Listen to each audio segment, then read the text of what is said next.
أعوذ بالله من الشيطان الرجيم. بسم الله الرحمن الرحيم. اللهم صل على محمد وعلى آل محمد كما صليت على إبراهيم وعلى آل إبراهيم وبارك على محمد وعلى آل محمد كما باركت على إبراهيم وعلى آل إبراهيم في العالمين إنك حميد مجيد. رب اشرح لي صدري ويسر لي أمري واحلل عقدة من لساني يفقهوا قولي. اللهم لا صعب إلا ما جعلته صعبا ولا سهلا إلا ما جعلته سهلا وأنت إن شئت يا رب العالمين لجعلت الصعب سهلا. ونسألك اللهم أن تجعل كل صعب سهلا علينا برحمتك يا أرحم الراحمين إنك على كل شيء قدير. سورة السجدة. simore fi sujudere Qur'an no jante e muɗum. Bismillahirrahmanirrahim. yo Allah ko barki bismillahirrahmanirrahim. Alif lam mim. ko Allah tun andi ko fandi e ɗe karfe makko ɗo tati. Tanzilul kitabi, tippinede deftere nden, la rayba sikki ala fihi e muɗum, min rabbil alamin, ko immorde ka joma windere nde. Am yaquluna, ka heferɓe ɓe wiya iftarahu ko nelaɗo fifindi alqur'ana. Bal siko woni gonga on huwal haqqu, alqur'ana ko gonga min rabbika yuruɗo ka joomi maɗa, litunzira fiya wajorde qawman yimɓe,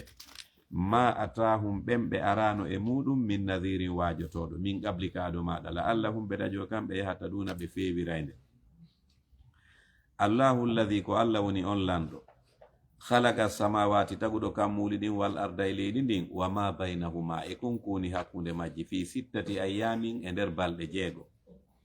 Thumma stawa, refti o fotodiri alal arshi, ka dow arsh.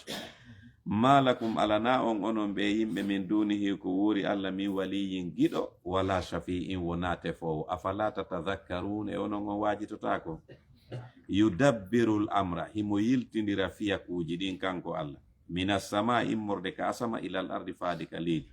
Thumma rifti ya'ruju, fiyake on no ƴeenga ilayhi ka makko, fi yawmin e ñalande kana latinde migdaruhu embere jundi mum alfa sanatin ko duuɓi wulure mimma ta'udduna konko lintoton ka aduna. Dhalika, koko jantaɗo ɗo fi mum alimul khaybi, ko wondi anduɗo ko wirni kon, wassadate ko feeñi kon, al azizu tedduɗo e lama rahimu yurmeteɗo. Alladhi, on asana moƴƴinɗo kulla shay'in, kala hunde khalaga hunde o tagi. Wa bada, o fuɗɗi khalqal insani, tagugol neɗɗankewo min tinin immorde loopal. Thumma rifti jala, o waɗi naslahu gengol makko ngol, min sulalatin immorde e sortodirgol, min ma'in immorde ndiyam maniyu mahinin hayfuɗan. Thumma rifti sawwahu, o fondidirimo, wa nafakha, o wutti fihi e makko, min ruhihi, ruhu makko on. Wa ja'ala lakum, waɗani on as-sam'a, noppi ko naniron, wal absara, e gite ko yi'iron, wal afidata, e ɓerɗe ko miijitoron. Qalilan kono fanɗima tashkuruna, ko yettoto Allah fi dine maji makko. Wa qalu, heferɓe ɓen inni, a idha dalalna, e yosi men majji, fil ardi ka ndir leydi, men mayi men ñuli ha men jillodiri e leydi ndin, a inna, e yo menen la fi khalqin, men wonta kadi e tagu jadidin hesu. Bal siko woni gonga on, hum kamɓe biliga e rabbihim, fi hawroygol e joomi maɓɓe ka dargal, kafiruna, kamɓe ɓe yeddi ɗum. Ɓul yeetoɓe yo nulaaɗo, yatawaffakum, tamay ruhuji mon ɗi malakul mawti, malayka mayde on, alladhi on wukkila bikum, halfinaɗo fi tamugol ruhuji mon ɗin. Summa rifti ila rabbikum, ko faari ka joomi moɗon kadi, turja'una, ruttete ɗon si on maayi. Walaw tara, si tawno a yi'ayno yo nelaaɗo,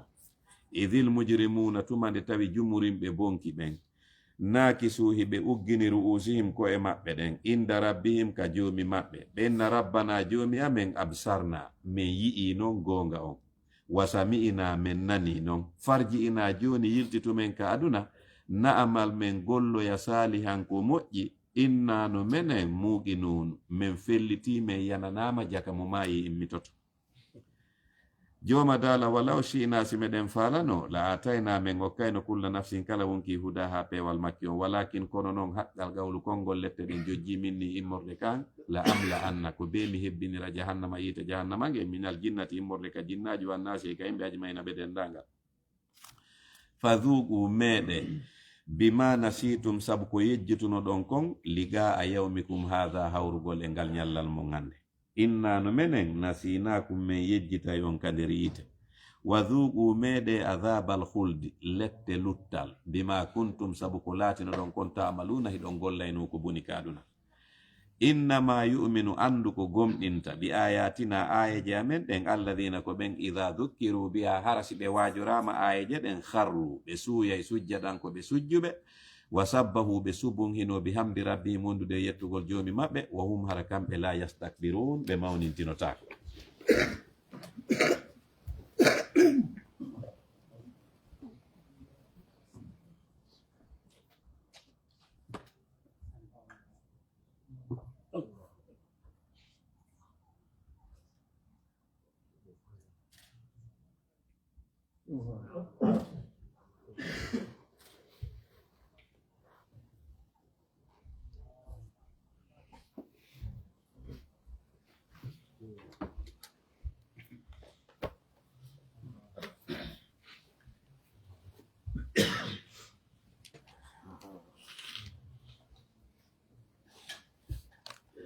tata jaafa no woɗɗito junubuhum becce maɓɓe ɗen anil madaji igay lelorɗe ɗen ɗum woni ɓe walotako law yad'una haray ɓe nodda rabbahum joomi maɓɓe ka jemma khawfan ka hulugol lette makko ɗen wa taman e ka tanƴinagol yurmede makko nden wa mimma razaqnahum yoga konko men arsiki ɓe kadi yunfiqun hiɓe sakko hiɓe itta sadaka fala ta'lamu anda nafsum wonki wo wonki ma ukhfiya lahum konko ɓe suuɗana min qurrati aynin immorde min qurrati ayunin immorde ɓuttu ɓernde jaza an hara ɗum ko joɗɗi bima kanu sabu ko ɓe laatino kon yamaluna ɓe gollayno ko moƴƴi ka aduna afaman kana e ko on laatiɗo mu'minan gomɗinɗo allah kaman kana wata on laatiɗo fasik an fasikijo la yastawuna ɓe fotata ko fiyonno ngo aɗo aya tippani sababu nuzul o aya ɗo ruwiya anna kana bayna ali bun abi talib wa ugubatu bun abi mu'ayt tanazu'u wa khusuma ko sayna aliya e ugubatu bun abi mu'ayt diskiti ɓe yeddodiri o kala no sonkandewoya ɓe haɓi fagala al walid bun uguba li ali ɓiɗɗo uguba bun abi mu'ayt o onteɗo walid o yeti noon sayna aliya o inni mo heko an ali uskut fa innaka sabiyun o inni e fankiyan ko a paykun tosokun ko ɗum diskitanta e mawɗo an ko a paykun o woli ɗon tun o inni wa ana wallahi absatu min kadi o inni siko fi haalugol min miɗo ɓurma wawde haalugol wa asjaw min ka jabana miɗo ɓurma kadi suusugol reedu fa qala lahu ali sayna ali a jaabitimo sayna ali inni minnimo uskut fa innaka fasik o inni an kadi deƴƴiti hay siɗa heccila mais an ko a fasikijo ko a yaltuɗo e ɗoftare fa anzala llahu allah tippini ɗon kisan afa man kana e ko on laatiɗo mu'minan ko gomɗinɗo allah ɗum ko ali kaman kana wata on laatiɗo fasikan ko yaltugo e ɗoftare ɗum ko walid bun uguba o inni la yastawuna ɓe fotata allah ñawani ɓe ɗon gisa inni on fotata ye gomɗinɗo allah emo gomɗina ɓen fotata haysi ɓe hecciri par ce que on ɗum wona darede ko kulol allah ngol e gomɗingo ko ɗon essentiel on amma alladina amma ɓen amanu gomɗinɓe wa amilu salihati ɓe golli golleji moƴƴi falahum no wodani ɓe jannatul ma'wa aljanna werde nuzulan ɗum ko jipporgal bima kanu sabu ko ɓe laatino kon yamaluna ɓe gollayno ko moƴƴi kaduna wa amma alladina amma ɓen fasago yaltuɓe e ɗoftare fa ma'wahum werde maɓɓe nen annaru ko yiite ngen kullama aradu tuma kala ɓe faala an yahruju nde ɓe yaltata minna immorde ka yiite u idu ɓe yiltite fiya nder toon waqila lahum ɓe wiyane zugu meɗe adaba nari lette yiite alladi gen kuntum gelatano ɗon mbiye muɗum to kadibuna e ɗon fennayno wala nuziqannahum allah daali mi wondi men meɗinayɓe minal adhabil adna immorde lette ɓurɗe ɓattade ɗen duna ɗum woni lette ɓurɗe joltuɗe ɗen dunal adhabil akbari ko adi lette ɓurɗe mawnude ɗen laallahum belajo kamɓe yarji un ɓe yiltitoto ka peewa wa man azlamu ala ɓurɗo toñude mimman dhukkira e di on waajoraɗo bi ayati rabbihi ayeje joomi makko ɗen summa refti arada o ɗuuri anagay ayeje ɗen inna no menen minal mujrimina immorde jumurimɓe bonki ɓen muntaqimun komin yottorayɓe ɓe lette wala gad atayna gomɗimen okki Musa nabi Musa alkitaba deftere tawreta nden fala takun wota laatoyo nelaɗo fi miryatin e sikkitare min liqa'ihi immorde jaɓɓagol alqur'anare nden wa ja'alnahu men waɗide kadi kay tawretare nden hudan pewal li bani Israil fi ɓiɓɓe annabi Yaquba ɓen wa ja'alna min waɗi minhum immorde maɓɓe aimmatan kohoɓe yahduna hiɓe fewnira yimɓe ɓen bi amrina e yamirore amen lamma sabaru tumade ɓe muññino fewndo sattende wa kanu ɓe laati bi ayatina e ayaji amen ɗe yuqinuna ko ɓe yananaɓe inna rabbaka no joomi maɗa huwa ko kanko yafsidu ñawoyta baynahum hakkude maɓɓe yawmal qiyamati ñande dargal fima kanu e konko ɓe laatino fi mawɗu yahtalifuna e ɓe lutodira awalam yahadi lahum ɓe ɓanganali ɓe shirkoɓe kam heewi a halakna ko men halkuno min qablihim aɗo maɓɓe minal quruni immorde girele goo yamsuna hiɓe seppa fi masakinihim ka caabeji ɓen halkanoɓe inna fi dhalika woni koko jantaɗo la ayatin dalil gitinɗinorteɗi fi bawgal allah ngal afala yasma'un e ɓe kan nanata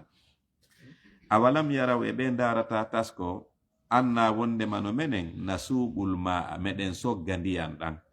ilal ardi faade ndir leydi aljurusi yorunondi men naɓa ɗon dulere nden min saaƴina ɗon ndiyan ɗan fa nuhriju men yaltina bihi sabu ndiyan ɗan zar a remru taakulu hara no ñaama min no immorde ndu remru an amuhum mumine muraɗi maɓɓe ɗi wa anfusum e wonkiji maɓɓe ɗin tigi afala yubsirun e ɓe yiyata bawgal allah ngal wa yaquluna yedduɓe immital ɓen no wiya mata ko honde tuma noon hadal fatu woni nde ñawore nde wolanton men fi mon in kuntum so tawi on laatike sadiqina ko gonguɓe onon ɓeno laaɓe ɓuli yeeto ɓene laaɗo yawmal fatihi ñalande ñawore nden la yanfau nafoyta alladina ɓen kafaru yeddunoɓe imanuhum gomɗinal maɓɓe ngal wala hum ɓe nali kam yusaruna muññanteɓe fa a'rid anhum ɗuro ɓene laaɗo wantajir habbitoɗa innahum no kamɓe muntajirun ko ɓe habbitiɓe lette suratul ahzab simore fi feddeji heferɓe ɓen no jante e maggol bismillahi rahmani rahim allah ko barke bismillahi rahmani rahim ya ayyuhan nabiyyu ko an yo annabijo ittaqillaha duumo e hulugol allah wala tuti'il kafirin wota ɗofto heferɓe ɓen wal munafiqina e nafiqiɓe ɓen inna allaha no allah kana sifori aliman anduɗo ɗomo makko ngun hakima ñeñuɗo e golle makko ɗen wattabi i jokku ma yuha konko wahayinte ilayka faade maɗa min rabbika immorde ka joomi maɗa inna allaha no allah kano sifori bi ma ta'maluna kala ko wonɗon e gollude khabiran ko humpitiɗo wa tawakkal fawo alallahi e allah wa kafa billahi allah yoni wakila faweteɗo e muɗum ma ja'ala llahu allah waɗanali li rajulin gorko wo gorko min qalbayni ɓerɗe ɗiɗi fi jawfihi ka nder reedu makko ko fiyon non o aya ɗo tippi sababu nuzul oɗo ruwiya anna rajulan min quraish yud'a jamil bun ma'mar no woduno gorko ka quraish yankoɓe ɓen himoyinne jamil bun ma'mar wa kana labiban hafizan lima yasmau himo mari hakkil kala ko nani o hunjoto ɗon e ɗon mo mari hakkil moƴƴa fa qalat quraish yankoɓe ɓen fo wowli ɓe fottani hunde wotere wondema ma hafidha hazihi l ashya illa walahu qalbani fi jawfi ɓenni no so yii jamil bun ma'mar kala ko nani o hunjoto no oɗo kanko ça veut dire ko ɓerɗe ɗiɗi o mari kanko ka reedu makko na par ce que ko ɓernde hunjoto ɓenni donc si a yimo mari o capacité hunjagol mi moƴƴa kanko ko ɓerɗe ɗiɗi o mari fa anzalallahu allah tippini noon ma ja'ala llahu allah waɗanali dey li rajulin gorko wo gorko min qalbayni ɓerɗe ɗiɗi fi jawfihi ka reedu makko wa ma ja'ala allah waɗali kadi azwajakum sonnaɓe mon allah i ɓen tujahiruna ɓe harminto min hunna immorde maɓɓe inno en on watti ɓe yumma moɗon ummahatikum neniraɓe mon wa ma ja'ala allah waɗali kadi adi iya akum noddiraɓe on baba ɓen abna akum ɓiɓɓe mon fitunɗa neyi goɗɗo mo noddirema baba ɗum ɗo fu harayna ɓiɗɗo ma dhalikum ɗum ɗo moɗon qawlukum ko konguɗi mon ɗi on ɗon wolirde bi afwahikum kundule mon ɗe walla walla noon yaqulul haqqa himo daala gonga on wowa ko kanko yahdi sabila fewnata e lawol ngol udu'uhum noddire ɓen ɓe ne oton li abaihim inɗe babiraɓe maɓɓe ɓen huwa ko ɗum aksatu ɓuri nunɗugol indallahi ka allah fa in lam ta'lamu si tawi on anda abaahum babiraɓe maɓɓe ɓen on hoccuɓe tun newɗon ɓe on anda babiraɓe maɓɓe ɓen fa ihwanukum haray ko musiɓɓe mon fiddini ka dina wa mawalikum ko heftodiraɓe moɗon wa laysa lataki alaykum no fawi on junahun bakkatu fima akhtatum be konko wopuɗon biye mum walakin kono noon on heɓay bakkatu mata ammadat konko tewi qulubukum ɓerɗe mon ɗe wa kana la joma sifori khafura yafotoɗo rahima yurmeteɗo annabiyu ko annabijo on awla ɓuri handude bil mu'minina e gomniɓe ɓen min anfusihim e diwonkiji maɓɓe ɗin ko fiyon non o aya ɗo kadi tippani sababu nuzul oɗo on ruwiya anna nabiya sallallahu alayhi wa sallam lamma arada khazwatu tabuk amara an-nasa bit-tajhiz wal khuruj laha bayne laado fokkiti ka khazwat tabuk waɗoygol gere on o yamiri yimɓe ɓen fof mo kala yonu pré yaltida e makko ɓe yalta ɓe yaka khazwat tabuk fagala unasu yimɓe go non wi'i ɓenni nasta'zinu aba'ana wa ummahatina fa anzala la ɓenni woɓe goni ok meɗen yaade men lando taw babiraɓe amen ɓen si ɓe jaɓa e ɓe yalta ma neniraɓe amen ɓen Allah non tippini annabiyu ko annabijo on awla ɓuri handude bil mu'minina e gomɓe ɓe min anfusihim e di hay wonkiji maɓɓe ɗi donc si annabijo on inni ko ɗum ɗo lanni amaramo disoɗa wa azwajuhu sonnaɓe makko ɓen kadi ummahatuhum ko neniraɓe gomɗinɓe ɓen wa ulul arham ko jomiraɓe ɓaɗodiral ɓen kadi ka enɗam ba'dum ko yoga maɓɓe awla ɓuri hanude renugol bi ba'din yoga fi kitabillahi ka nder deftere Allah par ce que hari aranum goɗɗo e goɗɗo sino welsi ɗon weldi ni aye ɗo ronidira non oɗo aya tippini ok joni ko welduɓe weldi wo ko hawtuɓe sendata ko ɗum woni ɗum ɗoni ɗawa e weldude goɗɗo ɗum na probléme kala ko falɗa ko ɗa no okkorde mais si a maayi ko siɓɓe ma ɓen ronete wa ulul arham ko jomiraɓe ɓaɗodiral ɓen ka enɗal baadum yoga maɓɓe awla ɓuri hanude renugol bi baɗi yoga fi kitabillahi ka nder deftere Allah minal mu'minina e di gomɗinɓe ɓen wal muhajirina e feruɓe ɓen illa an taf'alu si wonande huwoton ila awliyaikum faade e welɗiɓe mon ɓe marufan ko moƴƴi kana dhalika ɗum laatike fil kitabi ka nder deftere lawhil mahfuz mastura ko windi ɗum wa id akhadna jandotumane men jogitino min annabiyina immorde annabaɓe ɓen mithaqahum aadi maɓɓe ni wa min ka immorde maɗa annelaɗo wa min nuhin annabi nuhu wa ibrahima annabi ibrahima wa musa annabi musa wa isa annabi isa ibni mariama gueɗal nene mariama on wa akhadna men jogiti minum immorde maɓɓe mithaqan aadi khalisal tiɗudi li yas'ala fiyo Allah landito as-sadiqina gonguɓe ɓen ka an sidqihim ay gongugol maɓɓe ngol wa adda o kambirani lil kafirina heferɓe ɓen adaba lette aliman musude ya ayyuhalladhina kono ɓen amanu gomninɓe udkuru andite ni'matallahi nemaji Allah ɗin alaykum e dow moɗon id ja'atkum tumande aranno on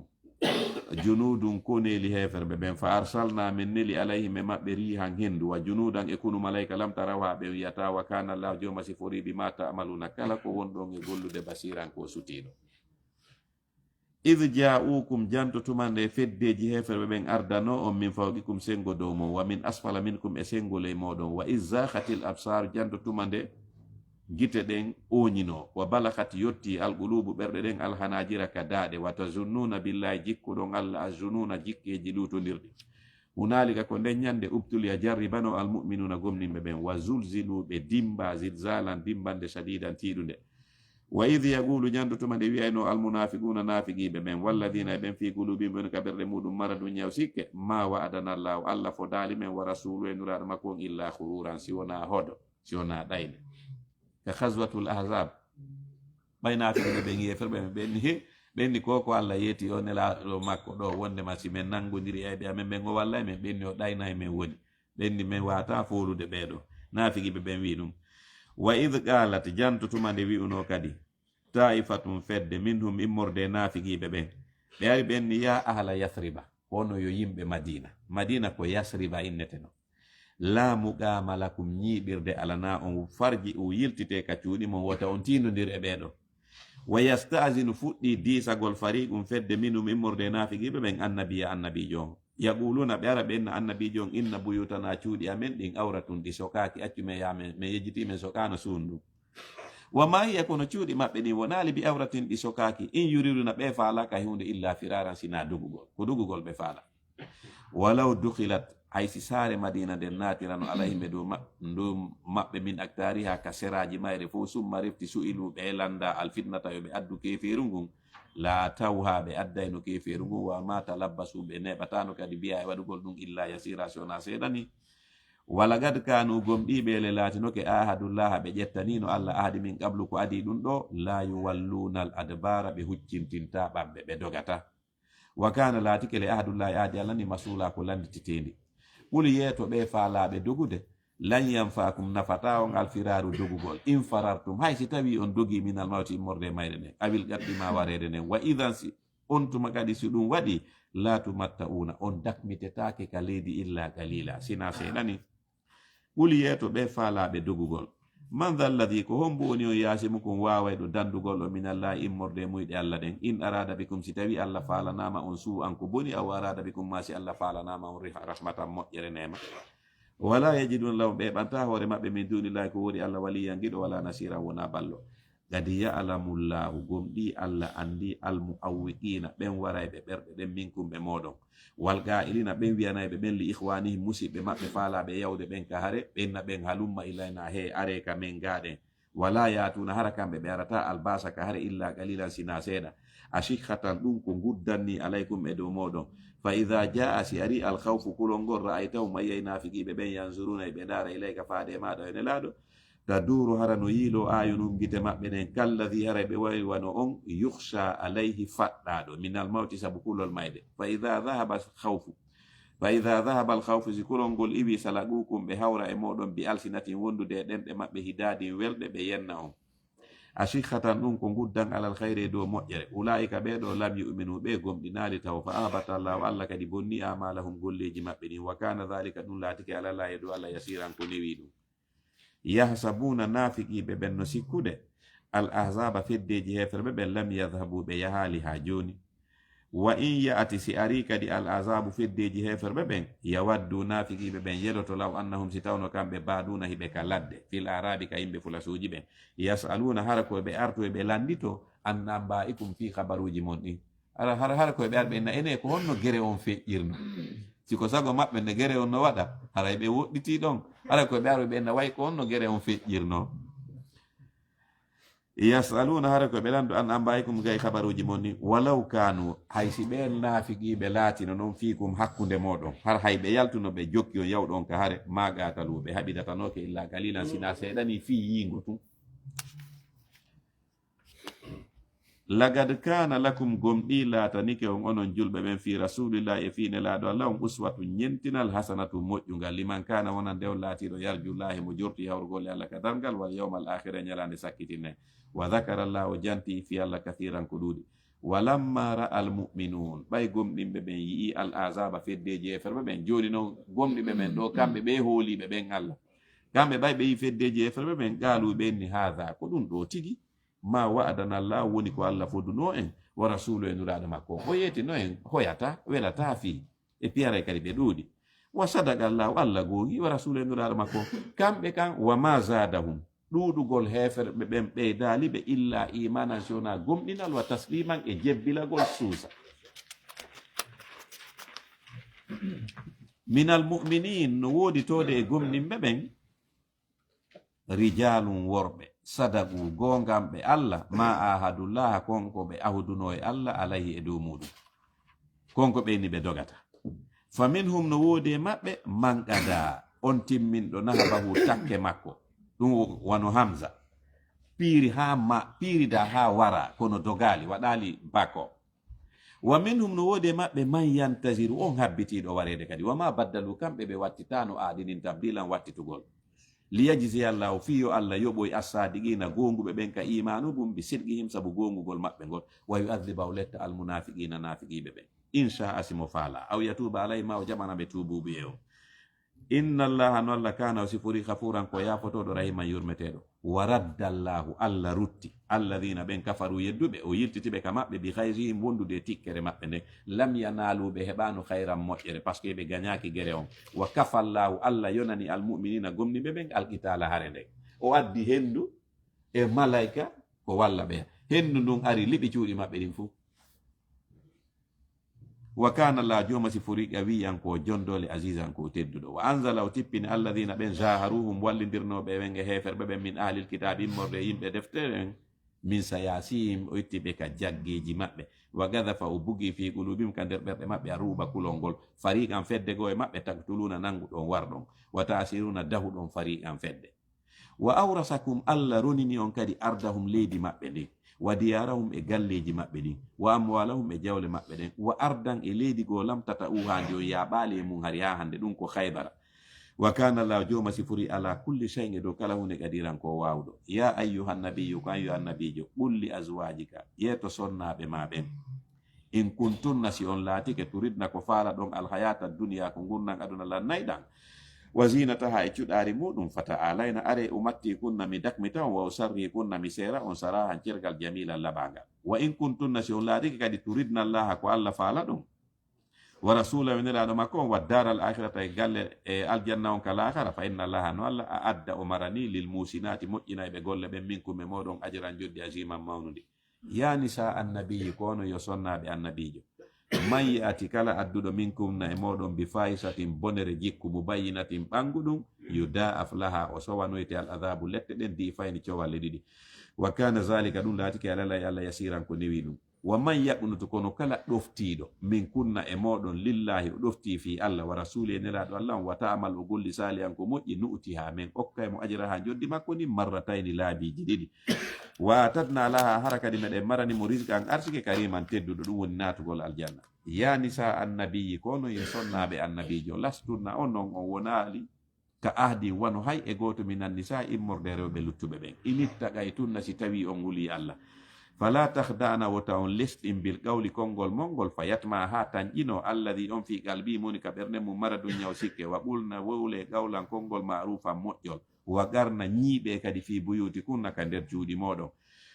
wala tabarrajna wota on yaltu yeeɓito ɗon tabarrujal jahiliyatil ula wano yeeɓitagol majjiyankoɓe adinoɓe ɓen wa imna salata ñinne julde nde wa atina zakata itton zakkan wa atina allaha ɗofto ɗon allah wa rasulahu ɗofto ɗon e laaɗo makko on innama yuridu llahu andu allah ko faala li yudhiba ankum ko yo ittan on a rijisa keferu ngun ahlal bayti ono yo yimɓe bele bon annabako wa yutahhirakum o laɓɓina on tatira laɓɓingol waskurna jante ma yutla konko jangete fi buyuti kunna ka nder cuuɗi moɗon min ayatillah immorte aya jalaɗen wal hikmate e ñenƴal saria inna allaha no allah kana o sifori latifan ko newiɗo habiran humpitiɗo innal muslimina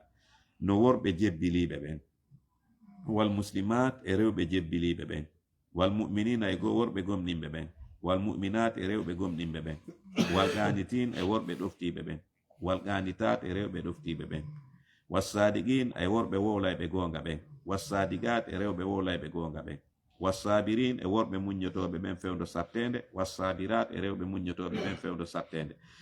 wal khashiina e worɓe yankiniɓe ɓen wal khashiat e rewɓe yankiniɓe ɓen wal mutasaddiqina e worɓe ittayɓe sadaka ɓen wal mutasaddiqati e rewɓe ittayɓe sadaka ɓen wassa'imina e worɓe hoorayɓe ɓen wassa'imati e rewɓe hoorayɓe ɓen wal hafizina e worɓe reenuɓe ɓen furujahum duhi maɓɓe ɗin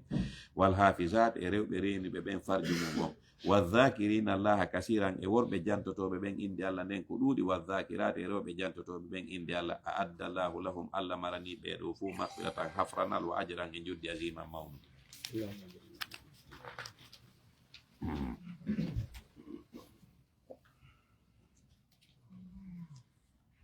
wa ma kana hanana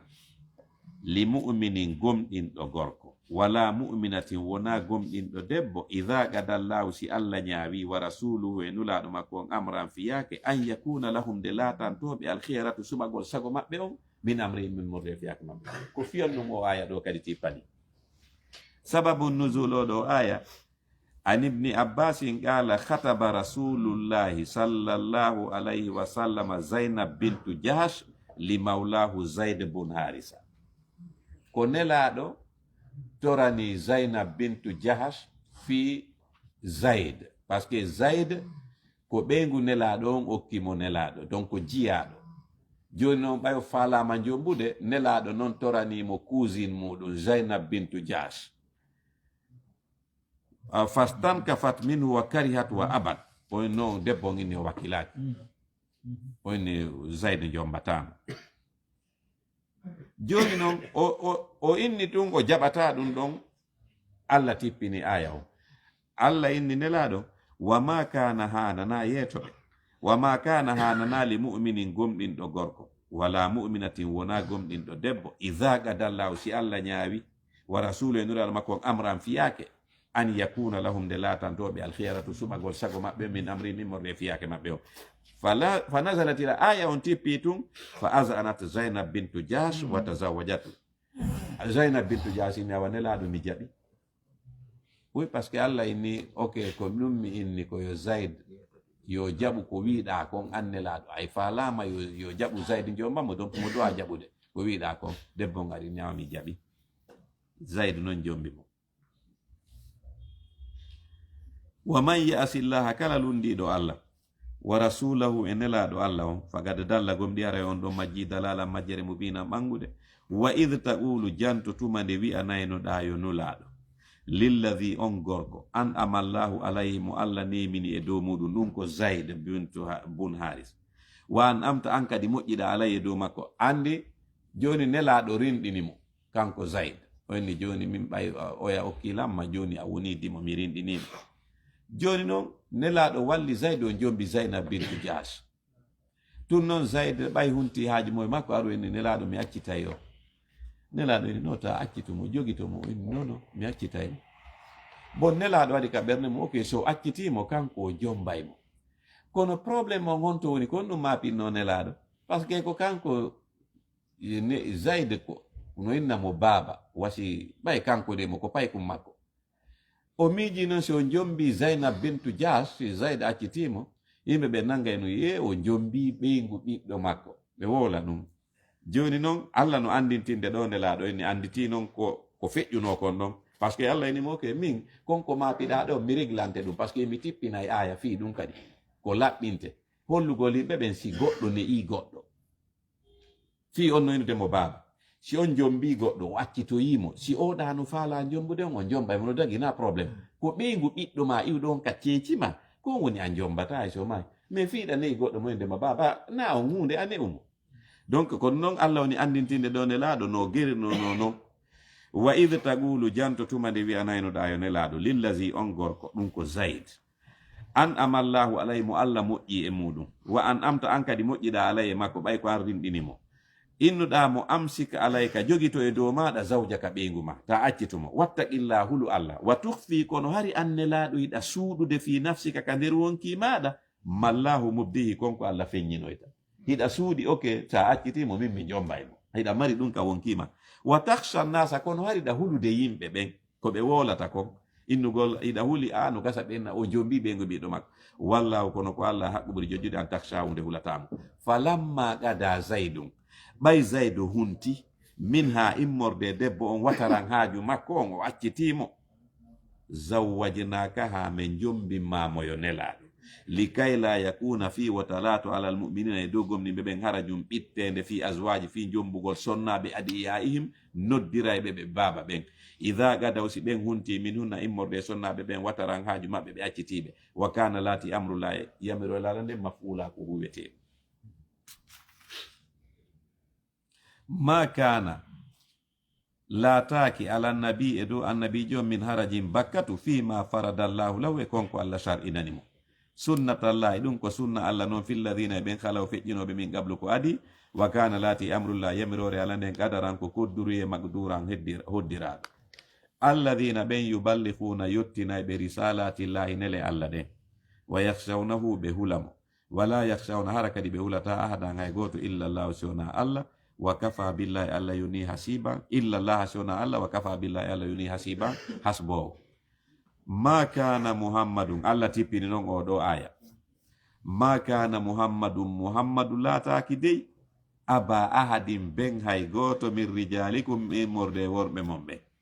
walakin siko woni rasulallahi ko nelaɗo ɗum ɗo holli won allah ini wonam nelaɗo woni ben zaid walakin sikoni rasulallahi ko nelaɗo allah wa khatamin nabiyina ko timmorde annabaɓe o kana allah joma sifori bi kulli shay'in kala hunde aliman ko anduɗo ya ayyuhalladina kono ɓen amanu gomninɓe udhkurullaha jante inde allah nden dhikran jantagol kasiran ɗuɗugol wa sabbihuhu subun hinanemo bukratan bimbi wa silan e kiikede huwa alladi ko allah woni o yusalli alaykum mono yurmina o allah kan juulugol makko ngol e dow yimɓe ɓen ko yurmingol ɓe en tawa ɗo huwa alladi ko allah woni on yusalli alaykum mono juula e moɗon woni mana on yusalli alaykum mono yurmina on wa malaikatu malaikaɓe makko ɓen li yukhrijakum fi o yaltingo mina zulumati mordeni ɓe keferu lan nuri fade annora al imanu wa kana o sifori bil mu'minina e gomniɓe ɓen rahima yurmeteɗo ɓe tahiyatuhum hiwrodirgol maɓɓe ngol kamɓe gomɗinɓe ɓen yawma yalqawnahu ñande ɓe hawroyta e allah ka dargal salamu ko innugol kisiye woni e moɗon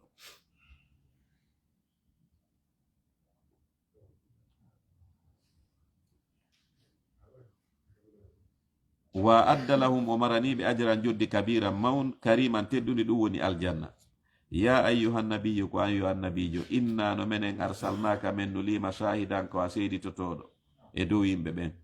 ɗum woni wonde ma yettinine ngal wa mubashiran iɗa weltinira gomniɓe ɓen natugol aljanna wa nadiran iɗa yulɓinira yedduɓe ɓen natugol yiite wa da'iyan iɗa nodda kadi yimɓe ɓen ilallahi faade rewgol allah bi idnihi e dungaye makko wa sirajan ko a lampu kadi muniran jalbinayɗo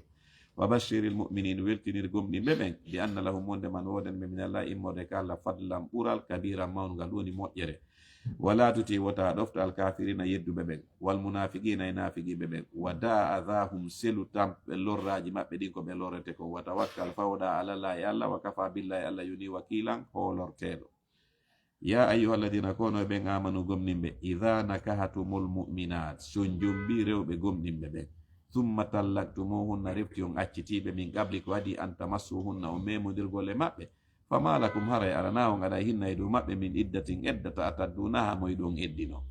famatti uhunna haray dakmiteɓe tun wa sarri uhunna seerironɓe kadi sarahan cergal jamilan labangal. ya ayyuhan nabiyyu ko ayyuhan nabiyyo inna no menen ahlalna laka men daginanima azwajaka sonnaɓe ma allati ɓen a tayta ɓe jonnuɗa ujurahunna teŋeji muɗum wa ma malakat e ɓen ɓe jeyirɗa kadi yaminuka ka ñaamu maɗa mimma afa allahu immorde konko allah rutti alayka e dow maɗa wa banati ammika e ɓiɓɓe rewɓe bappiraɓe ma ɓen wa banati ammatika e ɓiɓɓe rewɓe yayiraɓe ma ɓen wa banati khalika e ɓiɓɓe rewɓe kawraɓe ma ɓen wa banati khalatika e ɓiɓɓe rewɓe neniraɓe ma ɓen allati ɓen ha jarna feruɓe ma ka wondude maɗa wamra'atan e debbo mu'minatan gomɗinɗo in wahabat so okki nafsa ha wonki makko killin nabi annabijo on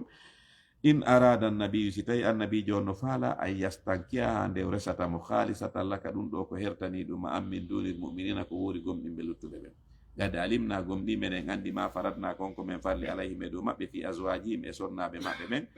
wama malakate ɓen ɓe jeytiri aymanuhum ka ñaame maɓɓe li kay la yakuna fi wota laato alayka e dow maɗa harajum ɓittende wa kana llahu joma si fori hafura yafotoɗo rahima yurmeteɗo turji hiɗa tonga man tashaw on mo faalaɗa min hunna immorde maɓɓe wa tu'wi hiɗa ɓannita ilayka faade maɗa man tashaw on mo faalaɗa ɓannitude wa man ibtakhayta e on mo ɗaɓɓuɗa ñiiɓugol ka mum mimman azalta immorde on mo woɗɗitiɗa fala junaha alayka an bakkatu fawaki ma e nelaɗo zalika ko ɗum ɗo adna ɓurata ɓattinde an taqarra nde ɓuttata ayunu hunna ɓerɗe maɓɓe ɗen kamɓe ɓe nguli maɗin wala yahzanna hara ɓe sunaki wa yardayna ɓe weltora bima atayta hunna konko jonnuɗaɓe kulluhunna ɓe fof maɓɓe walla yalamu mandi ma fi qulubikum konko woni ka nder ɓerɗe mon wa kana llahu joma si fori aliman anduɗo tagu makko ngon haliman muññiɗo e nennugol lette. la yahillu laka dagantako manon yo nelaɗo annisa a rewɓe goo min mbaadu ɓaawo ɓeɗo jeenayi la yahillu laka dagantako ma annisa u rewɓe goo min mbaadu ɓaawo ɓeɗo wala an tabaddala bihinna wonande lontinirtaɓe kadi min aswajin sonnaɓe goo walaw a jabaka haysi hawnima husnuhunna moƴƴugol ngari ɓen ɗon illa ma malakat siona hara ko ɓen ɓe jeerɗa yaminuka ka ñaame maɗa wa kana la joma si fori ala kulli shay'in dow kala hunde raqiban ko deeno. ya ayyuhalladina kono ɓen amanu gomniɓe la tadkhulu wa tawnatu buyutan nabi ka cuuɗi annabi jon illa an yu'dhana lakum si wona hara on newnana natugol ton ila ta'amin faade ɗaɓɓugol ñamete hayra nasirina hara kadi na on haɓɓitotoɓe inahu ɓendugol ñamete on walakin kono noon idha du'itum so noddama fadkhulu naate fa idha ta'imtum si on ñaami on lanni fantasiru yalte sakito ɗon hoton wala mustanisin woton wonu ittorayɓe ɗon wulali hadisi yewtere inna dhalikum no waɗugol mon ɗum kana laatike yu'dhi no tampina annabiya annabijo on fa yastayi kono kanko himo hersa min ko mimmorde raɗagol on inna on hooteno walla noon la yastayi o accirta fihi no hersini min alhaqqi wowlalngol ɗon gonga on wa idha sa'altumuhunna son falama landade kadi sonnaɓe nelaɗo ɓen mata an haaju fas'aluhunna landeɓe min wara'i hijab e ɓawo wirgallo dhalikum ko ɗum ɗo moɗon ataru ɓurata laɓɓinde ɗe gulubikum ɓerɗe monɗen wa gulubinna e ɓerɗe maɓɓe ɗen wa ma kana lakum hanana on an tu'dhude tampinton rasulallahi nelaɗo allah on wala an tankihu wona kadi nde resoyton aswajahu sonnaɓe makko ɓen min mbaadi ɓawo makko abadan pooma inna dhalikum no waɗugol mon ɗum kana laatiki inde allahi ka allah aziman ko mawnu ɗum bakkatu in tubdu si on feññini shay'an goɗɗum aw tukfuhu ma on suuɗi ɗum fa inna allaha no allah kan kano sifori bi kulli shay'in kala hunde aliman ko anduɗo la junaha bakkatu fawaki alayhinna e dow maɓɓe fi aba'ihinna e fi babiraɓe maɓɓe ɓen wala abna'ihinna wona e ɓiɓɓe maɓɓe worɓe ɓen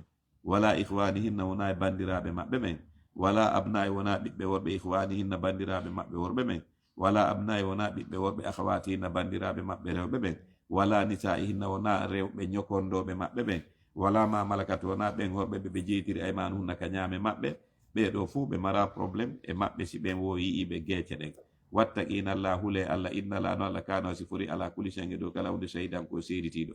inna allah no allah wa malaikatahu e malaikaɓe makko ɓe yusalluna hiɓe juulude ala nabi e dow annabijo on. ya ayyuha alladina kono ɓe amanu gomninɓe sallu alay onon kadi juule e makko wa sallimu jebbilo ɗon tasliman hattirde jebbilagol. inna alladina no ɓen yu'zuna allaha tampinayɓe dina allah kan wa rasulahu ɓe tampinanelaɗo on, la'anahumullahu allah huɗiɓe fi duniya kaduna wal akhirati kal akhira wa adda lahum kambiraniɓe adaba lette muyna hoynayɗe ɓe. walladina ɓeya noon yu'duna lorrayɓe tampina almu'minina gomɗinɓe worɓe ɓen wal mu'minati e gomɗinɓe rewɓe ɓen bi gayri maktasabu ko alda e konko ɓen faggiti fagadi tamalu gonɗi ɓen ɗon kadi rondike butanan bagamma wa isman e bakkatu mubinan ɓanguɗo. ya ayyuhan nabiyyu ko ayyuhan nabijo qulli azwajika wi an sonnaɓe ma ɓen wa banatika e ɓiɓɓe ma rewɓe ɓen wa nisa'il mu'minin e rewɓe gomɗinɓe ɓen yudnina yoɓe jippintin alayhinna e dow maɓɓe min jalabibi hinna wutteji maɓɓe ɗin.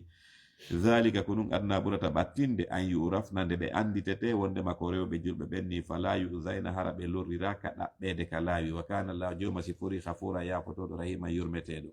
la in lam yantahi si haɗitaki almunafiquna nafiqiɓe worɓe ɓen walladina ɓen fi qulubihim ɓen ka ɓerde muɗum maradum ñaw sikke wal murjifuna e warayɓe ɓerde ɗen fil madinati ka saare madina, si ɓeɗo accali lanuhriyannaka men wurtete yo nelaɗo bihime maɓɓe thumma rifti la yujawirunaka hara kadi ɓe kawtirta e maɗa fiya ka saare madina illa galila sina seeɗa. mal'unina ko huɗaɓe aynama thuqifu noko kala ka ɓe tawa ukhizuɓe nangete wa ɓuttiɗuɓe ware taktilan warede. sunnatallahi ɗum ko sunna allah fi lladina fi ɓen halaw feƴƴunoɓe min qablu ko adi walan tajida a tawantadi sunnatillahi sunna allah on tabdila wattitede. yasaluka nasu yimɓe ɓen aray landoma e nelaɗo anis saati fi dargal ngal ɓulma kamɓe innama ilmuha anduno gandal fi honde say dargal ngal daroto indallahi ɗum ka allah woni. wa ma yudrika ko on ɗum andinma la allah sata no gasa dargal ngal takunu ngal laato gariban ɓattigal. inna allaha no allah la'ana o huuɗi alkafirina hefreɓe men wa adda lahum mo kambiraniɓe sayiran dulbayge khalidina ko woddiraɓe lutinede fiya nder ɗon abada poma la yajiduna ɓe bata waliyangiɗo wala nasira wona ballo. yawma tugallabu janto ñande waylitoyte wujuhum geece maɓɓe ɗen finnari ka nder yiite yaguluna ɓenna ya laytana ha nanino men ata'ana allah hara men kadi men ɗoftino allah wa ata'ana rasula men ɗoftine laaɗo. wagalu ɓen rabbana joomi amen innano menen ata'ana men ɗoftino sadatana kohoɓe amen ɓen wa kubara ana e mawnuɓe amen ɓen fa dalluna ko ɓen majjini men assabila lawol pewal ngal. rabbana joomi amen atihim jonnuɓe difayni cowalle ɗi minal adabi morre lette ɗen wal anhum huɗuɓe la'nan kuddi kabiran mawnudi. ya ayyuha alladina kono ɓen amanu gomninɓe la takunu wa taw lato kalladina wano ɓen adaw lorruɓe musa anabi musa fa barra'ahu llahu allah laɓɓini mo mimma galu immorde konko ɓe wolimo wa kana wlati indallahi kalla wajihan koye joom fewtede. ko fi on ɗum oɗo aya tippi bani israil tawi kamɓe bukhari filli wondema an abi hurayra anna rasulallahi sallallahu alayhi wa sallam qala inna musa kana rajulan hayyan sittira. annabi musa kanko ari ko gorko kanko hersay o couvra e ɓandu makko ɗum. bani israil kamɓe ɗon ɓe ara e lootagol mo kala ɓorto yeeso oya ɓe looto. kanko noon musa o jaɓata ɗum, kanko o couvra e ɓandu makko no jaɓata ɓandu makko no yaltita. la yura min jildihi shay'un a hunde a yiyata e ɓandu makko ɗum. joni noon ɓay o waɗi ɗon ɗen istihya amminu kanko ko par ce que himo hersa yaltingol ɓandu makko no waɗiri ɗum. fa adahu man azahu min bani israil. joni noon ka bani israil groupe ngoton ɓe inni fagalu ma yatasattaru hadha tasattur illa min aybin bi jildihi imma baras wa imma udra yani intifakhul khasiya. ɓenni he ɓenni so ngi musa o jaɓata few yaltingol ko ɓuri fandude e ɓandu makko ɗum o sabeɗiri mo mari ella ka ɓandu makko ko soit barasi no nangimo ko colɗugol ma a ko inneten kon ɓena hayare ɓenni ko ɗum watta mo suuɗi moƴƴa o jaɓata ɗumanan. ɓenni wa imma afa ma ella downo e ɓandu makko ɗum ko falaka e goɗɗo yo ko ɗum waɗi himo suuɗoroni o jaɓata ɓortagol yeeso men nde ɗen fo en ɓorto fubbol nokku ngoto. joni noon ɓayɓe woli ɗum wa inna allaha arada an yubri'ahu mimma qalu li musa allah inni oke mi laɓɓinayi musa e koko ɓe wolima ɗo mi hollay ɓe o mara ella fus e ɓandu makko ɗum ok tawi noon honno ɗum gerdoto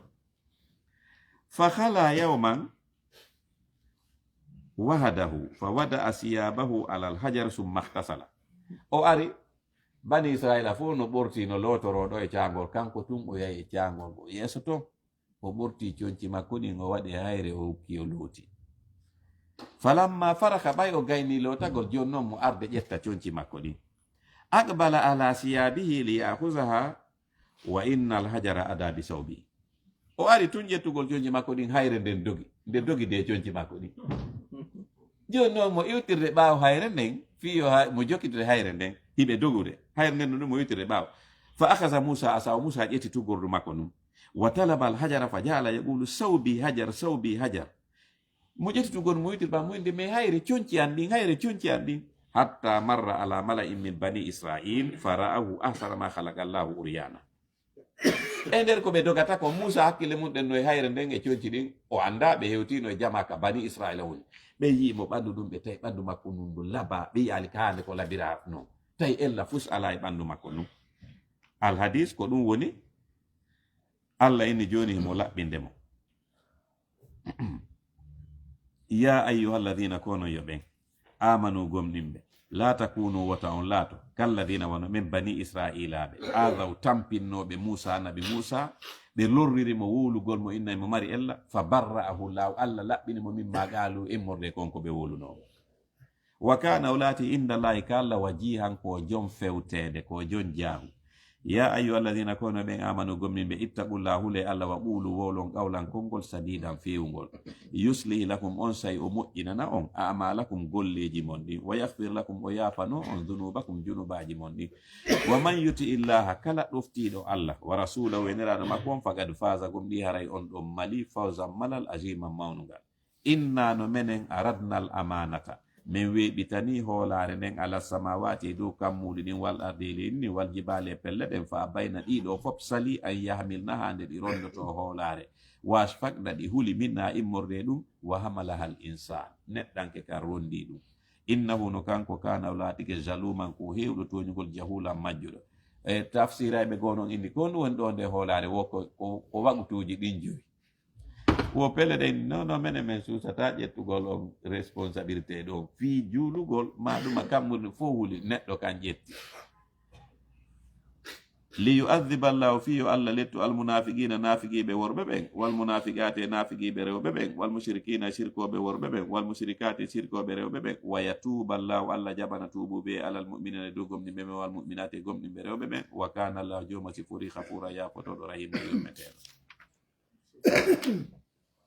suratu sabai simore fi sare sabai no jante muɗum bismillahi rahmani rahim allah ko mbarki bismillahi rahmani rahim alhamdulillahi yettore nden wodani allah alladi on lahu mo wodani ɗum tagugol e jeeyugol ma fi samawati kala ko woni ka kammula ma fi lardi kala ko woni ka leydi walahu ko kanko wodani alhamdu yettore nden fil akhirati kal akhira wa wala kimo kanko woni yeñuɗo alkhabiru humpitiɗo ya'lamu himo andi ma yaliju kala ko natata fil ardi ka nder leydi wa ma yahruju e kala ko yaltata minna immorde ka leydi wa ma yanzilu e kala ko tippoto mina samai wa ka asama wa ma ya'ruju e kala ko ƴeengata fiya ka asama wa huwa rahimu kanko woni yurmeteɗo alghafuru yafotoɗo wa qala alladina wi ɓen kafaru yedduɓe ɓe inni la ta'atina sa'atu dargal ngal aratame ɓulma kamɓe nelaɗo bala o wona ko wiwɗon ko wa rabbi mi wondiri jeyɗo lan on la ta'atiyannakum addanay on dargal ngal alimil khayr on anduɗo ko wirni kon la ya'zubu wirnota ko anduga e makko mithqalu zarrati yeru abbere zarra fi samawati ka kammuli wala fil ardi wona ka leydi wala asghar wona ko ɓuri fandude min dhalika e zarra wengel wala akbar wona ko ɓuri ɗum jandude illa fi kitabin sona pijirin fof no ka deftere lawil mahfuz mo binin ɓangude bindi li yajziya alladina fiyo allah yoɓito e ɓen amanu gomninɓe wamilu salihati ɓe golli golleji moƴƴi ulaika ɓe lahum noden ɓe mahfiratun hafranede junubaji wa risqun e arsiki karimum tedduɗo ɗum woni aljanna walladina ɓen sa'aw yahuɓe fi ayatina e yeddugol ayaji amen ɗen mo ajizina ɓe ronkay ulaika ɓen lahum noden ɓe adabu lette min rijisin immorde noneji lette alimum musuɗe wa yara alladina yi'ay ɓen utul ilma okkaɓe gandal alladi nden unzila tippinade ilayka faade maɗa min rabbika e murde ka joomi maɗa huwa laqqa ko nden woni gonga o wa yaadi nde fewna kadi ila siratil asisi faade lawol on tedduɗo lamiɗi yettiniɗo wa gala alladina wi ɓen kafaru yedduɓe ɓenni halna dullukum hiɗon faalayo men tindin on ala rajulin e dow gorko yunabbiukum mono yeeto on ida muziktum si on muncitama kulla mumazzaqin kala muncitande innakum nonon lafi halqin on wontay kadi e tagu jadidin yeesu ɓenni areme golla on ɗo goɗɗo no inna ɗo womo maayi immito aftara o fefili alala yo fawi allah kadiman fenade ambihi kano e makko jinnatum feetere balsi koni alladina ɓen la yuminuna ɓen ɓe gomɗina bil akhirati immital ngal kal akhara fil adab ɓe wonay e nder leɗɗe waddalal e majjere albayidi woɗɗitiɗe gonga afalam yaraw e ɓe darata tasko ila ma bayna aydihim faade konkoni yeeso maɓɓe ma halfamum e konkoni ɓawo maɓɓe minas sama e morde kasama wal ardi ka leydi inna sha'asi meɗen faala naksif bihim men mutina ɓe al arda ka nder leydi aw nuskit ma men liɓa alayhim e hoore maɓɓe kisafan kunte lette minas sama e morde kasama inna fi dhalika woni ko janta ɗo la ayatan mande li kulli abdi wonande kala jiyaɗo munibin tuubowo rutto wala gad atayna gombi men hokki dawuda annabi dawuda minna immorde ka men fadlan ɓural min inni yaji baalu kono yo pelle awwi bi ruttide ma hu wondude makko simo ñuncade tawrato wattayra e colli ɗin wa alanna lahu men eltanimo kadi alhadida jandi ndin si o memi jandi ndi wawi wa pat andi wawi wa farin piyaɗo ha ɗate koye goɗɗum allah waɗanimo ka juuɗe makko allah daranimo ani imal moƴƴin saabi hatin dolokkaji jandi wa gaddir eɓɓa fissardi e tafodi ndin wa amalu golle salihan ko moƴƴi innino min bi mata amaluna kala ko wonɗon e gollude basirum miɗo suti wali sulayman men eltani kadi sulaymana arriya hendu nun guduwuha dawol mayru on shaharun ko yeru ka yarete lewru wara wawuha kirndol mayru shaharun ko yeru ka yarete lewru hakke kono mari vitesse tawi noon kanko ko ɗum ɗoni moyde transport makko kala ka wiyata ko hendu nun wa asalna lahu men tayinanimo kadi aynal qitri ɓundu sila ka suudu makko wa minal jinni no woodi kadi e jinnaji ɗin man yamalu ɗin ɗino gollanamo bayna yadayhi yeeso makko bi isni rabbihi e dunga ye joomi makko wa man yazih kala oñingi minhum immorde jinnaji ɗin kala ngi o nuli sali an amrina gay yamirore amen nden ko men yamiri ɗi koni yoɗi ɗofto souleyman no ziguhum men meedinay ginɗon jinnawi min azabi sa'ir lette yiite kala jinnawi ngi o nuli sali allah haɓɓay ngi joƴƴina yeeso makko ɗon ya'maluna lahu jinnaji ɗin gollanamo ma yasha'u kala ko faala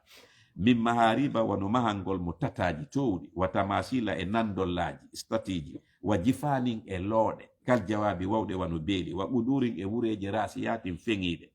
allah en imalu golle ala dawud onon yo ɓeygori allah annabi dawud shukran yetton nemaji allah ɗin wa galilum kono fanɗi min ibadiya immorreji aɓe amen ashakur on yettowo nemaji aɓe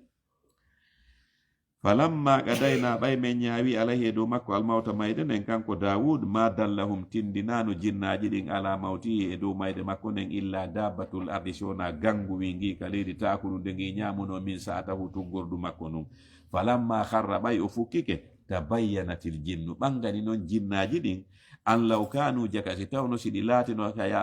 ya'lamuna yiɗi anduno alkhayba ko wirni ma labisuudi ñibatano fil adabil muyne de lette hoyde ɓay ha joni hari ɗi continue ɗi gollude o modi on no gollande noon ma yino lagad kana gom ɗi laatani ke li saba i yimɓe sabayi ɓen fi maskanim ka koɗanɗe maɓɓe ayatum mande jannatani men waɗani ɓe jardin ji ɗiɗi an yaminin ka sengo ñamo wa shimalin e ka senga nono min wiɓe kulu ñaame mi risqi rabbikum arsike joomi mon on washkuru lahu yetton nemaji makko ɗin baldatun leydi mon ɗin tayibatun ko moƴƴiɗi wa rabbun joomi mon kadi hafurun ko yafotoɗo fa aradu kono ɓe ɗuuri nemaji allah ɗin fa arsalna men neli alayhim e maɓɓe saylal arimi waame bonnowo wa baddalnahum men wattitirani ɓe bi jannatayhim ɗen gese maɓɓe ɗiɗi jannatayni gese ɗiɗi kadi zawatay ukulin kono marɗe ñaamete hamtin lammuɗo wa aslin e haaɗuɗo wa shay'in e hunde min sidrin immorde jaɓɓe qalilin seeɗa dhalika ɗum ɗo jazaynahum men yoɓiriɓe ɗum ɗo bima kafaru sabu ko ɓe dulli kon wa hal nu jaasi yalli meɗen yoɓa siga ndi ɗo joddi illal kafura si wona dulluɗo ko on ɗum yoɓirte ko ya jaɓiti ko yukkunoɗamo ko si a waɗanimo o jarnalima o hollima dullendi koya jattu Allah kadi kono addu si a yetti nemaji ɗe a woni reconnaissance o ɓeyda si a dulli a woni ingrat o jaɓita wa ja'alna men waɗi baynahum hakkunde maɓɓe wa baynar ɓurallati e ɗen ca'e baraknaɗe men hebbini barki fiya e mum ɗum ko sham ɓuran men waɗi hakkunde maɓɓe sham ɓuran ca'e goo jahira tan feeñude hara siɓe iwde ka maɓɓe siɓe yawde sham araɓe wonata e wula siɓe ɗo ɓe yaw seeɗa ɓe tawi hoɗo ɗo ɓe yaw seeɗa ɓe tawi hoɗo donc andi ɗum bandi wawata ma atakude bandi ko honto atata kada ko koye wula tululu donc o waɗani ɓe ɗum ɗo hara wula ala wa gaddarna men eɓɓi fiha ton assayra yaadu ndu min inni ɓe siiru joni yahe ka wayasiji mon fiha e leydi ndi layali e jemmaji anni wa yaman e ñalormaji ɗin aminina hiɗon hooli bandi atakata on fagalu kamɓe ɓenni rabbana jomi amen bayidi woɗɗintiniri bayana asparina hakkunde satagol amen ɓenni kamɓe ko wula yigiɓe faala ɓenni ɓe faalaka o koɗoloy hakkunde ɓenni yo Allah woɗɗinti moƴƴa fagalu ɓenni rabbana jomi amen bayidi woɗɗin bayna asfarina hakkunde setagol amen ngol wa jalamu hari ɓe toñi anfusahum hoore maɓɓe fa ja'alnahum men waɗi ɓe ahadisa filliteteɓe fi muɗum wa mazzaqnahum men munciti ɓe kulla mumazzaqin kala muncitande inna fi dhalika woni ko jantaɗo la ayatin dalilji timminirteɗi fi bawgal Allah ngal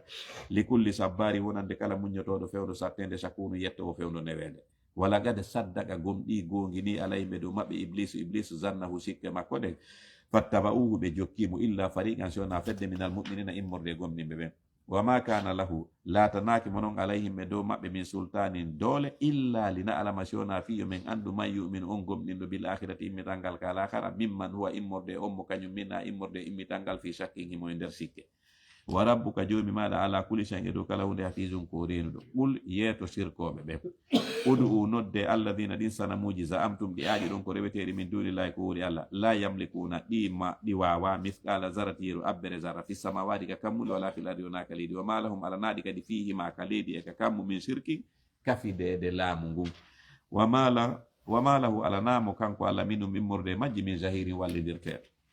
wala tanfa'u nafata as-shafa'atu tefore nden indahu ka makko illa liman adina lahu siona ummu o newnani yo tefu hatta iza fuzzi'a hasi ɗenƴere nde yaltinama an qulubihim ka ɓerɗe maɓɓe gaalu ɓenna madha qala rabbukum kunɗum joomi mon daaluno gaalu gomniɓe ɓen inna alhaqqu ko goonga on wowal aliyu kanko woni towɗo darƴal kabiru mawnuɗo ɓul ma kamɓe nelaɗo man yarzugukum ko hombo arsikata on mina samawati immode ka kam muli o saajina ndiyam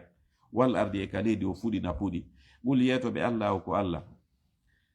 wa inna awa ko si tawi ko minen aw iyakum ma onon la ala wuda woni e peewal aw fiida laali ma e majjere mubinin ɓangude ɓul ma ko yo nulaɗo la tusaluna on landitetake amma ajiramna fi konko menen men bondi wala nusalu menen kadi min landitetake amma tamaluna fi ko gollotongo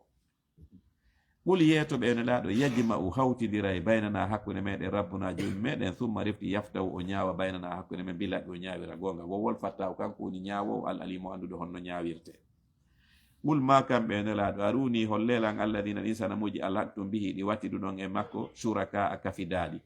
kalla sanamu rewetake balsi koni huwallahu kanko woni Allah al azizu tedduɗo e laamu alakimu ñeñuɗo e kuuɗe wama arsalnaka men ne laalima yo annabijo illa kafatan siwona fi dendangal linnasi yimɓe ɓen basiran hiɗa weltidira gomɗinɓe ɓen fi natugol aljanna wa nadiran hiɗa hulɓinira yedduɓe ɓen natugol yiite walakinna akthara nasi kono ko ɓuri ɗuude yimɓe ɓen la yalamuna ɓe anda wa yaquluna ɓe inna mata komtuma honde tuma hadal waadu woni nde fodore immital in kuntum so laatike sadiqina gonguɓe ɓul ma kamɓe nelaɗo lakum no wodani on mi aadu yawmin fodore ñallal la tastakhiruna on nennantake annugay ngal ɗon ñallal sa'atan sa'i wala tastagnimun on adintinantake kadi wa qala alladina wi ɓen kafaru yedduɓe lan nu'mina menen men hoolotako men gomɗina bi hadha alqur'ani nde jangetede wala billadi wona kadi ɗen defte bayna yadey wonɗe yeeso mayre walaw tara si tawno a yiyayno e nelaɗo idi zalimuna tuma nde tawi toñoɓe ɓen mawqufuna hiɓe darna inda rabbihim ka yeeso joomi maɓɓe yarji u hara no rutta baadum yoga maɓɓe ila baadin faade yoga alqawla konngol ngol hiɓe jaabodira yaqulu alladina wiya ɓen ustudu ifu lo'inanoɓe lilladina wonande ɓen istakbaru mawnintininoɓe ɓenna lawla antum si wonano onon la kunna menen men laatotono mu'minina gomɗinɓe qala alladina wiya ɓen istakbaru mawnintiniɓe kamɓe kadi ɓe jaabito lilladina wonande ɓen ustudu ifu lo'inanoɓe ɓenna ananu e ko menen sadadnakum sakkino on anil huda gay pewangal bade id jaakum ɓawde ngal arno on bal siko woni gonga on kuntum onon kadi o laatoke mujrimina ko bandiɓe arit kon bomɓe wa qala alladina wi'ita ɓen kadi ustudu ifu lo'inanoɓe lillazina onande ɓen istakbaru mawnintiniɓe bal siko woni gonga on makrul layli wa naari hari ɗon fewjande men jemma wo ñalorma o tawi be men nango men men ukkoye probléme id ta'murunana fewdo yamirayno ɗon men an nakfura billahi yomin yeddu allah wa naj'ala lahum men waɗanamo andadan yeruɓe wa sarruɓe suuɗa annadamata nin seɗen lamma ra'awul adaba tumande ɓe ilette ɗen wa ja'alna men waɗa al akhlala kolomboje ɗen fi anaqi alladina kadaɗe ɓen kafaru yedduɓe ɓe wi'e hal yujzawna yalli ɓe yoɓete lele ɓe yoɓetake illa ma kanu sona yeru konko ɓe latno yamaluna ɓe gollayno kaduna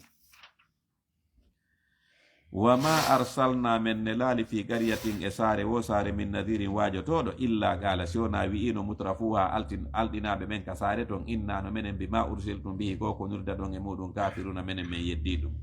wa galu men nanu ko menen actaru ɓuri ɗudde amwalan jawle wa awladan e ɓiɓɓe wama nanu menen men wonali bi mu'azzabina letteteɓe ɓuli yeetoɓe nelaɗo inna rabbi no joomi an yabsutu risga o yanñanayi arsike liman yasha on mo faala yanñande hara na fihi mo yiɗi mo wa yaqdiru ittinana kadi on mo faala ɓittinande hara na fihi mo añimo walakinna akthara nnasi kono ko ɓuri duude yimɓe ɓen la ya'lamun ɓe anda wonnema ɓittinanede ma yanñanede ɗum détermina yiɗede ma añede wa ma amwalukum jawle mon ɗen wonani wala awladukum e ɓiɓɓe mon ɓen billati nden hunde to qarribukum ndeno ɓanna on indana kamen ga zulfa badal darja hino ɗo ko ɓannata kon illa man amana siwona on gomninɗo wamila o golli salihan ko moƴƴi kono ɗo ɓannete ka Allah na jawde e ɓiɓɓe fa ulaika ɓen ɗon lahum nodani ɓe jaza addi fi joddi soweteɗi wama bima amilu sabu ko ɓe golluno kon wawmare kamɓe fil hurufati ka soroji aljanna aminun ko hooliɓe walladina ɓen yas'auna yahayɓe fi ayatina e yeddugol ayaji amen ɗen mu'ajizina ɓe ronkay ulaika ɓen fil adabi kaka nder lette muhdarun woni ko ɓe addoyte qul ma kamɓe nelaɗo inna rabbi no joomi an yabsutu risga o yanñanayi arsike liman yasha on mo faala yanñande min ibadihi immorde jiyaɓe makko men harana fihi mo yiɗimo wa yaqdiru lahu o ɓittinana on mo faala ɓittinande harana fihi mo añimo wa ma anfaktum kala ko sakkiɗon min shayin immorde hunde fof wa kanko allah yuhlifu o lontinayi ɗum wowa ko kanko khayru rasiqin woni ɓurɗo moƴƴude e arsikede ɗen wa yawma yahsuruhum janto ñande allah mo ɓoytaɓe jami'an ɓe dendagal tumma yaqulu refti o wiyana lil malaikati malaikaɓe ɓen a haulai e ɓeɗo iyyakum ko noon kanuɓe latno yaburuna ɓe rewayno galu malaikaɓe ɓen inna subhanaka senade wodanima anta waliyuna ko an woni giɗo amen on min dunihim ko woori ɓeɗo balsi koni kanuɓe latino yaburuna ɓe rewayno aljinna jinnaji ɗin aktharum ko ɓurɗude mabɓe biɓe majji mu'minuna ɓe gomɗini ɗi fali yawma hande la yamliku wawana ba'dukum yoga molli baadi yoga nafa poɗugol nafa wala darra wona duñugol lorla wa yaqulu alladhina wa naqulu me wi'ana lilladhina ɓen salamu toñunoɓe zuugu meɗe adaba naari lette yite allati gen kuntum giratno ɗon mbiya muɗum to kadhibuna e ɗon fennayno wa idha tutla si jangama alayme dow maɓɓe ayatuna aya jamen ne bayinatin mangude galuɓe nama hadha o wonali illa rajulun sona gorko tum yuridu faalaɗo an yasuddakum nde o sakkoto on amma kana gay konko latino yabudu no rewayno abawkum babiraɓe monɓe wa galuɓe nama hadha o wona ɗum ɗo wonali illa ifkun sona fenade muftaran fifinade wa gala alladhina wi ɓen kafaru yeddubiril haqqi wonande gonga on lamma jaahum tuma nde o arnoɓe in hadha ɗum wonali illa sirun sona bilewmu binum ɓangugu wa ma ataynahum men okkaliɓe min kutubin defta yadrusunaha ɗey ɓe dursayno ɗum wa ma arsalna men nelali kadi ilayhim faade maɓɓe qabla kaɗo maɗa min nadirin wajotoɗo wa kadhaba finni alladhina ɓe min qablihim adinoɓe ɓe wa ma balahu ɓeɗo noon yottaki mi ishara yeru sappaɓal ma ataynahum konko men okkuno adinoɓe ɓe ka juutugol gurdam e ka doole e ka jogagol jawle fa kadhabu ɓen kadi fennuno rusulu induraɓe an men fa kayfa kana kono taski kono latorno nakiri lette an ɗe qul yeeto ɓe nelaɗo innama aizukum ande komi woni on wajorde bi wayidatin ko hunde wotere pet anta qumu lillahi ko nde daranto ɗon allah masna ɗiɗo wa furada ma goto summa rifti tafakkaru miijito ɗon andon wondema ma bi sahibikum ala e o wondiɗɗo moɗon min jinnatin feetere in wa o wonali illa nadirun lakum si wona wajotoɗo on bayna yaday adabin fi lette wonɓe yeeso moɗon sadidin tiiɗuɗe qul yeeto ɓe nelaɗo ma sa'altukum min milandaki on min ajirin joddi fa huwa joddini lakum ko fi moɗon in ajiri amin joddi andi wonali illa alallahi sona e jungo allah wowa kanko Allah ala kulli shay'in do kala wonde shahidun ko seeditiɗo qul mako yo nelaɗo inna rabbi no joomiyan yaqdhifu himo bugo bil haqqi gonga on e hoore fenane nden allamul quyub ko anduɗo kadi ko wirni kon qul yetoɓe ja al haqqu gonga on ari wa ma yubdi fuɗɗata ko al batilu merente wa ma yu'idu ɗum kadi fillitotako qul mako e nelaɗo in dalaltu si tawi mi majji fa innama adillu andum lorra ko mi majji kon ala nafsi yanta e hoore am wa inni tadaytu si tawi kadi mi feewi fa bima yuhi ko sabu konko wayinta ila yafade ya rabbi joomi an inna ono kanko samiun ko nano garibum ɓattiɗo walaw tara si tawno a yeyno e nelaɗo id fasi u tumande ɓe ɗenƴoyi ka dargal fala fawta hara kadi laworgal ala wa uhisu ɓe nangi min makani immorde nokku gari min ɓattiɗo wa qalu ɓen amanna bihi min gomɗini noon joni alqur'ana wa anna lahum ko onno woɗirantaɓe attanawusu heɓɓitagol min makani immorde nokku bayiɗi woɗɗitiɗo ka heɓɓite wagad kafaru bi gomɗiɓe e dinu alqur'ana min qablu ko adi wa yagsifuna ɓe werlo sikkeji ɗi bil hayɓe ko wirni kon min makani immorde nokku bayiɗi woɗɗitiɗo wa hiila heede baynahum hakkude maɓɓe wa bayna ma yastauna e konko ɓe tuyete kama fu ila wano gerdano noon bi ashai ɓe gartoɓe maɓɓe ɓe min qablu ko adi innahum no kamɓe kanuɓe laatino fi shakkin e sikke muribin sikke jaaliɗo suratu fatir simore fi tagowo on no jante e magol bismillahi rahmani rahim yo allah ko barke bismillahi rahmani rahim alhamdulillahi yettore nde wodani allah fatiri samawati taguɗo kammuli ɗin wal ardi e leydi ni jailil malaikati waɗo malaikaɓe ɓe rusulan nulaɓe uli ajniyatin jomiraɓe gabitanji masna woɓɓe no mari ɗiɗi wa sulasa woɓɓe no mari tati wa ruba woɓɓe no mari nayyi yazidu allah no ɓeydita kadi fil halqi ka tagu ma yasha konko faala inna la no allah ala kulli shay'in dow kala hunde gaɗirum ko wawɗo ma yaftahillahu kala ko allah udditani linnasi yimɓe ɓen min rahmatin immorde moƴƴere fala mumsika laha ala jogitotoɗo ɗum inna yimɓe ɓen hendotako wa ma yumsika kala kadi ko allah jogiti fala mursira lahu ala accitanowo ɗon yimɓe ɓen min baadi ɓaw allah jogitagol wowol ajisu kanko tedduɗo laamu ala kimu ñeñude kuuɗe ya ayyuha nasu kono yimɓe udkuru andite nimatallahi nemaji allah ɗin alaykum e dow moɗon hal min khaliqi yalli no woodi taguɗo khayrullahi hara wona allah yarzuqukum mono arsika wa mina sama immorde ka sama wal ardi ka leydi la ilaha ala reweteɗo e gonga illa wasona kanko fa anna tufa kona ko no woncitira ɗum gay gomɗingol o wa in yukadibuka si ɓe fennima yo nelaɗo fagad kudibat gomɓi fennanoma rusulu nulaɓe ɗuɗuɓe min qablika ado maɗa waylalay ko faade ka allah turja ul umur fiya kuji ɗin rutete ya ayyuha nasu kono yo yimɓe inna wadallahi no foɗode ala nden haqqum ko gonga fala tahurrannakum wota jam fo on alhayatu dunia gurna gaduna lannayɗan wala yahurrannakum wota hodu on billahi fi allah alharuru hodowo on inna shaytana no shaytane lakum wona nde on aduwum ko gaño fattahizuhu onon kadi jogitemo aduwan gaño innama yadu andu ko noddata hisbahu fedde makko nden liyakunu ko fiyoɓe laato min ashabi sa'iri yimɓe yiite alladina ɓen kafaru yedduɓe lahum nodan ɓe adabu lette shadidun tiiɗuɗe walladina ɓe anon amanu gomɗinɓe wamilu salihati ɓe golli golleji moƴƴi lahum nodan ɓe mahfiratun hafranal wajurun e joddi kabirum mawnude afaman zuyyina lahu e ko on cuɗanaɗo su'u amalihi golle makko bonɗe ɗen fara'a woyiɗe hasanan moƴƴuɗe fa inna allaha no allah yudillu o majjinayi man yasha on mo faala majjinde wa yaadi o fewno man yasha on mo faala ferude fala tadhabu ta naɓu nafsuka wonki makin alayhim e ɗo yeddugol maɓɓe ngol hasaratin kaninse inna allaha no allah alimum ko anduɗo bima yasna'una kala ko ɓe woni gollude wallahu alladi ko allah woni on arsala riyaha accituɗo kenuli ɗin fa tutiruɗi irta sahaban duuɗe ɗen fa sugunahu men sogga duuɗe ɗen ila baladin faade leydi mayiti yoru noni men saƴana ɗon ndiyan ɗan fa ayayna min wurnita bi sabu ndiyan ɗan al arda lirni mbada mawti ha ɓawa yorugol mayri kadhalika nushur ko wano ni yaltinirte ɗon ka gabruji mon haray ɗon wuuri man kana kala laatiɗo yuridi mo faala al izzata teddungal ngal falillahi ko allah wonani al izzatu teddungal jami an dendangal ilahi ko faade ka makko yas'alu ƴawata al kalimu tayyibu konguɗi moƴƴiri ɗin wal amalu salihu e golle moƴƴe ɗen yarfa'u himo ɓanta ɗum walladina ɓen yamkuruna fewjayɓe asayyati boneji ɗi lahum noden ɓe adabu lette shadidun tirɗe wa makru ulaika pewje men nen huwa yaburu ko ɗen woni sontayde walla ko allah halagakum tagi lasili mon adama min turabin immorde mbulmbulde tumma rifti o tagi on onon ɓiɓɓe adama ɓe min nutfatin immorde toɓɓere maniyu tumma rifti jalakum waɗi on aswajan noneji wa ma tahmilu redata min unsa debbo wala tadaw o jibinta illa bi ilmi sona e gandal makko wa ma yu'ammaru wurnetake min mu'ammarin wurneteɗo wala yunqasu ɗuytetake min umrihi ka gurdam makko illa fi kitabin sona ɗum ɗo fof no ka deftere lawil mahfuz inna dhalika no waɗugol ɗum kadi ka deftere lawil mahfuz alallahi do allah yasirun ko newi ɗum wa ma yastawi fotata albaharani maƴe ɗen ɗiɗi hadha ngoɗo adbun ko welugo furatun ƴem sa'ikum ko newigo kadi sharabuhu jaram muɗum wa hadha ngoɗo milhum ko haɗugo ujajum tak wa min kullin immorde kala majje kanje maje ɗen ɗiɗi takuluna hiɗon ñama lahaman tewu tariyan kecco wa tastakhrijuna hiɗon yaltina kadi hilyatan cuɗaɗi talbasuna ndi ɗon ɓorno wa tara alfulka ayya ilaɗe ɗen fihi kama yo mawahira ɗe awjadi tabtaku fi yo ɗaɓɓu min fadlihi arsike makko on wala lakum beɗa joni on tashkuru on yetta e nemaji Allah ɗi yuliju layla himo naada jemma on fil nahri e nder ñalorma on harat ɗon ko jemma on juuti ɓuri ñalorma on wa yuliju nahra himo naada kadi ñalorma fil layli e nder jemma on harat ɗon ko ñalorma on juuti ɓuri jemma on wa sakhara shamsa o elti nangue nge wal qamara e leyru ɗum kullu kala majji yajiri no dogude li ajalin filajal musamman indangal dhalikum oɗo moɗon allahu ko woni allah rabbukum ko kanko jeeyi on lahu ko kanko o danal mulku laamu ngu walladina ɗin sanamuji taduna ɗi noddoton min duni ko worimo ma yamlikuna ɗi wawa min gitmirin yer gurel tamaro in tad'uhum si on noddiɗi la yasma'u ɗi nanata du'akum noddanu mon ɗum walaw sami'u hay si ɗi nani kadi mastajabu lakum ɗi wawata on jabagol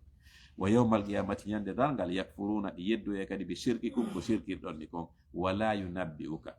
yeetotako ma mislu khabirin sifa humpitiɗo on ko yeetotoma ok